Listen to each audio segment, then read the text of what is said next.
আজকে আমি দেখাবো যে বাইবিটের ডক্স টোকেন কীভাবে চেক করবেন, যারা এখনও পান নাই। কীভাবে চেক করবেন দেখেন, অটোমেটিক বাইবিটে ঢুকে যাবেন। ঢুকে যাতে এই যে নিচে দেখেন অ্যাসেস অপশন লেখা আছে, অ্যাসেস্ট। এই দেখে অ্যাসেস্টে ক্লিক করবেন। ক্লিক করার পরে এখানে আছে যে আনফিল্ড ট্রেডিং, ওখানে ক্লিক করবেন। দেখেন আমার কিন্তু উপরেই শো করতে আছে, দেখছেন এই যে ডক্স 32,806।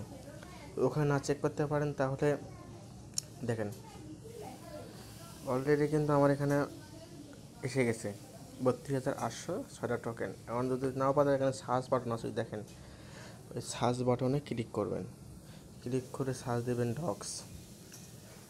ডক্স দেখলে কিন্তু এই দেখেন আমার কিন্তু শো করতেছে, দেখছেন শো করতে। তাও যদি না আসে তাহলে ব্যাক দেবেন। ব্যাক দেওয়ার পরে আছে অ্যাসেস্ট অ্যাকাউন্ট অ্যাসেস, ওখানে চাপ দিলে এখান থেকে শো করতেছে, দেখছেন। কিন্তু এইভাবেই কিন্তু চেক করতে হবে। দেখেন এইভাবে চেক করলে আপনি দেখতে পাবেন যে আপনার বাইবিট অ্যাকাউন্টে কি জমা হয়েছে নাকি।